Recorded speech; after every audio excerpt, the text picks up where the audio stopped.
Olá, queridos amigos, queridas amigas que nos acompanham aqui no canal da Associação Brasileira de Pedagogia Espírita e no canal Paz e Bem, onde esse programa vai ao ar quase simultaneamente, com algumas horas de diferença.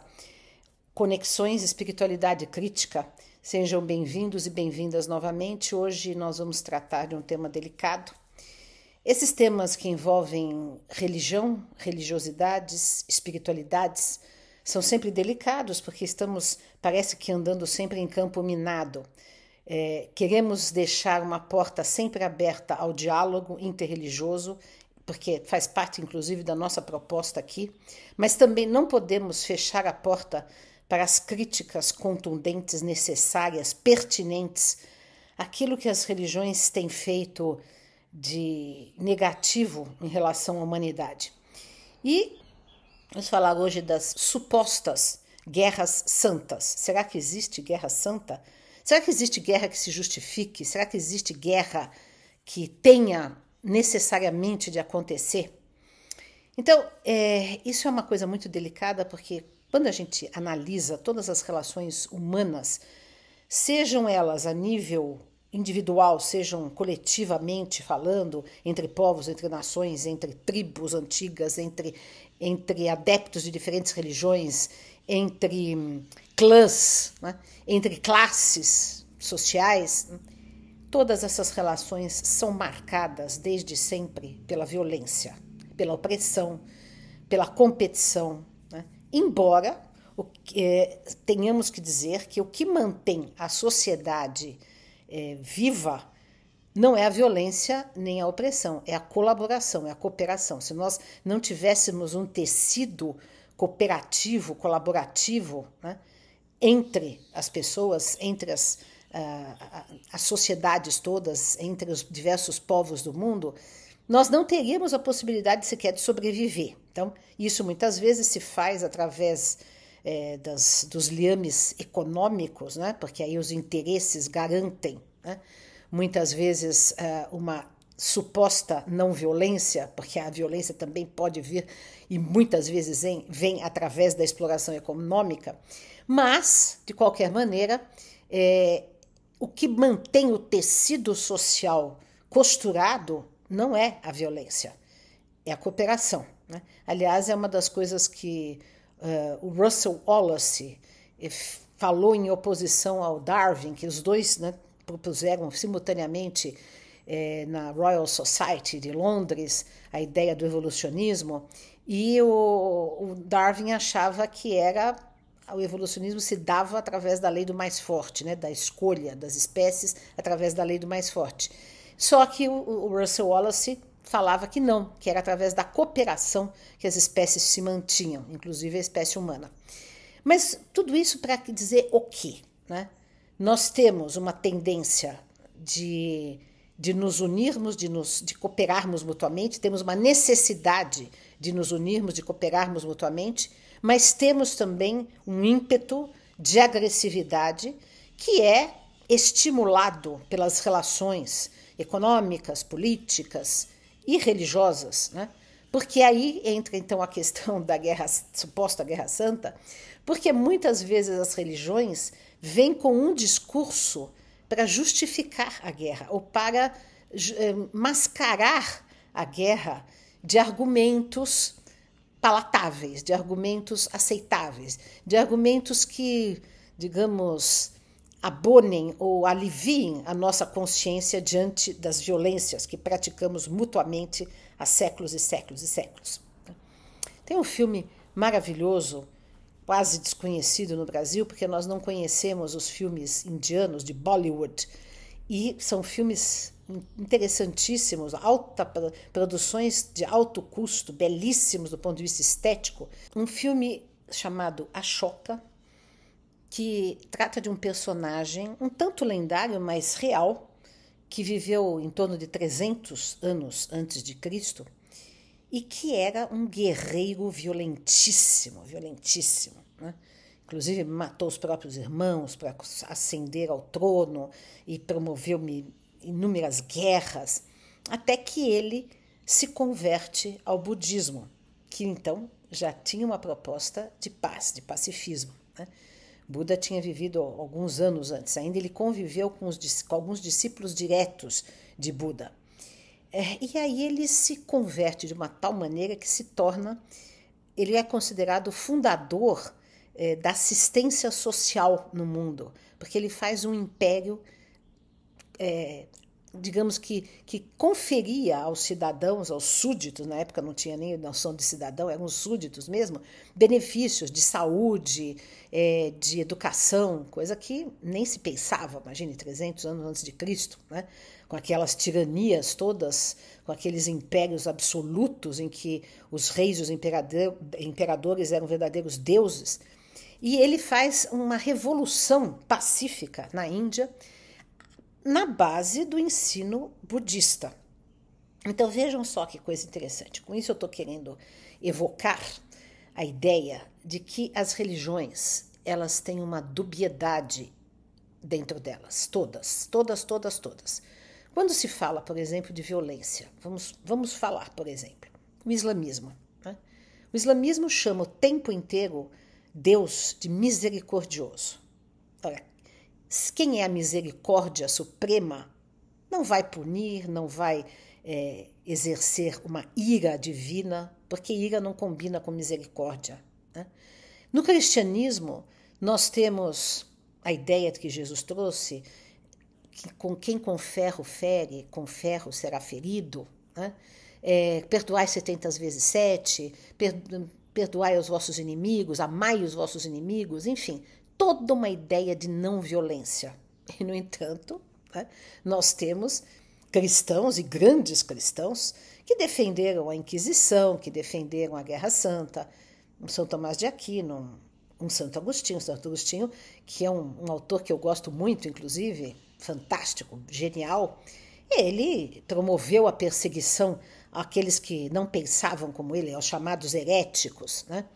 Então, existe no bojo das religiões, ao mesmo tempo, um discurso, um apelo à paz, à concórdia, à cooperação, ao amor, à compaixão, e existe, dentro das religiões, um apelo às guerras. O islamismo, acabei de citar, Deus misericordioso, no entanto, existe a ideia de guerra santa no islamismo. Né? Então, só para citar alguns, porque também no hinduísmo, vamos pegar o Bhagavad Gita, que é um dos livros mais belos, no meu entender, escritos entre os livros religiosos do mundo. Né? E o que é o Bhagavad Gita? É Krishna conversando com Arjuna, que é um guerreiro, e o Krishna está incentivando o Arjuna a guerrear contra os seus próprios parentes. Tudo bem. Gandhi e outros intérpretes vão dizer que esse discurso de Krishna para Arjuna não era uma coisa literal, não era bem uma guerra física, mas era uma guerra contra as próprias tendências inferiores, contra as próprias paixões, os próprios vícios. É uma interpretação. Porém, há ali uma leitura que pode ser feita de violência. E é incrível porque Gandhi se inspirou no Bhagavad Gita e no Sermão da Montanha de Jesus para conceber a ideia de não violência. Né? Mas existe ali no bojo, e em todo o livro Mahabharata, que o Bhagavad Gita é um livro interno, é como Mahabharata constitui como se fosse a Bíblia, e o Bhagavad Gita como se fosse o Evangelho, o Novo Testamento dentro da Bíblia. Então o Mahabharata é um livro enorme que relata guerras, etc. Então, e sem citar também no judaísmo, né, que também as guerras fazem parte de toda a história, né, e são apoiadas por Yahvé. Né? Então nós temos aí uma questão muito delicada, né? Porque se nós considerarmos os livros chamados de sagrados, né, como palavra divina inquestionável, e os seus intérpretes como aqueles que vão dizer a verdade absoluta, nós estaremos muito prejudicados e diria até enroscados, né? Por quê? Porque, de fato, há de tudo. Dentro da Bíblia há de tudo. Há coisas belíssimas, há apelos maravilhosos e há apelos absurdos, né? Assim como no Alcorão, assim como no Mahabharata, assim como em todos os escritos sagrados. Por exemplo, no Espiritismo, a respeito da guerra, né? no Livro dos Espíritos, diz que a guerra ainda é necessária. Por quê? Eu, hoje em dia, não concordo com isso. Isso é uma visão um pouco conformista em relação à natureza humana.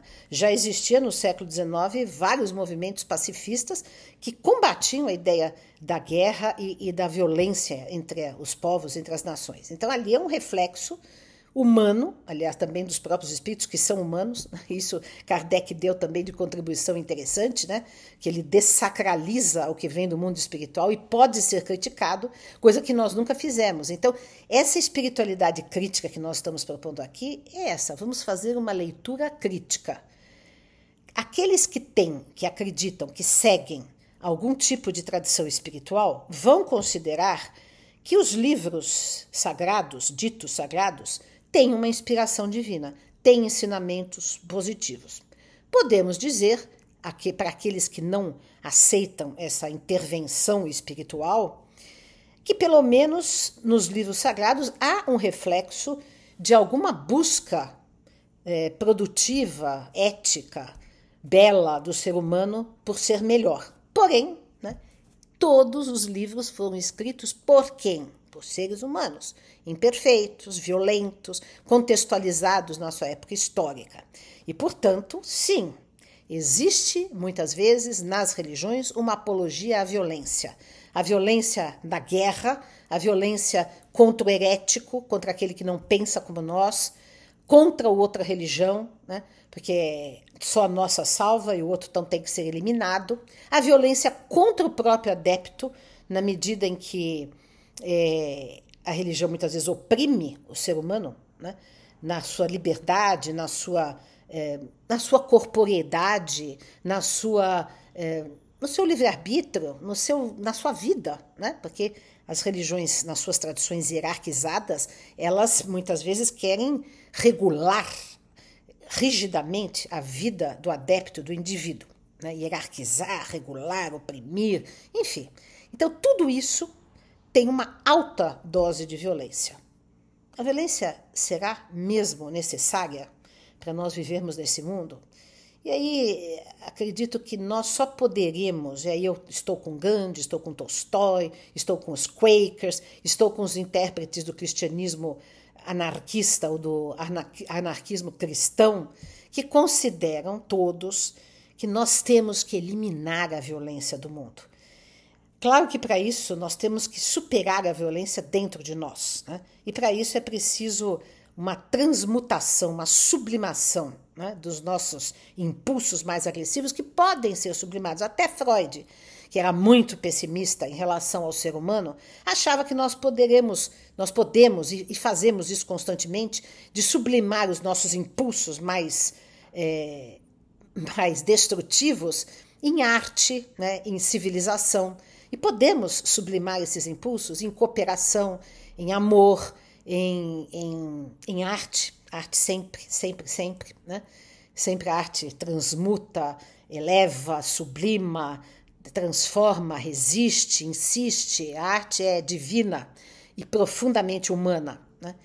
Então, é preciso que a gente entenda assim, que nós temos que caminhar para um mundo de não violência. Mas aí nós temos que ver as causas da violência, que estão em nós, mas também estão nas estruturas sociais. Qual a causa principal das guerras no mundo hoje, século XXI? A indústria bélica, o aparato bélico-militar, principalmente norte-americano. Então, esta indústria vampiriza o sangue das crianças, de milhões que morrem, que se refugiam, que morrem nas guerras, que morrem nos bombardeios, que morrem de fome por causa das guerras. Para quê? Para meia dúzia de pessoas se enriquecerem e que nunca, nem na eternidade, poderiam usar todo o dinheiro que acumularam. Pequenos indivíduos que acumulam dinheiro enorme às custas da vampirização do sangue do planeta. E isso também em relação aos animais, em relação à natureza, a violência estrutural que está impregnada no nosso planeta, na Terra inteira, que faz parte da estruturação do planeta, ela tem uma motivação econômica em benefício de alguns poucos. E, claro, se alimenta, né, dos nossos instintos mais brutais, que acedemos, que nos comprazemos, né? Na violência que vai produzir essa riqueza imoral, essa riqueza que eu nem sei qualificar, né, da exploração, a riqueza que é fruto da morte, que é ensanguentada do sangue dos indígenas, dos negros, dos colonizados, dos palestinos, de todos, né, de todos, ninguém escapa, né? Então é preciso que a gente, sim, se temos, se seguimos, se gostamos de alguma tradição espiritual, se nos alimentamos com esses ensinos de compaixão, de bondade, de fraternidade, de amor, de elevação, de sublimação dos nossos instintos mais brutais, então leiamos as religiões, leiamos os livros que nos apetecem ler de maneira crítica, para extrairmos aquilo que é bom, aquilo que nos faz melhores e repudiarmos aquilo que alimenta, justifica ou tenta dar vazão àquilo que nós temos de pior. Então não existem guerras santas, porque guerra nunca é santa, a violência nunca é santa, a violência nunca pode ser justificada, a violência nunca é necessária, né? Nunca pode ser justificada como uma necessidade de defesa, todos os sofismas que usamos para matar, para impor, para eliminar o outro. Não. Então é preferível que sejamos nós, os mortos, os mártires, do que façamos isso, do que tenhamos sangue nas mãos. Essa é a mensagem que eu gostaria de deixar por hoje para a nossa reflexão.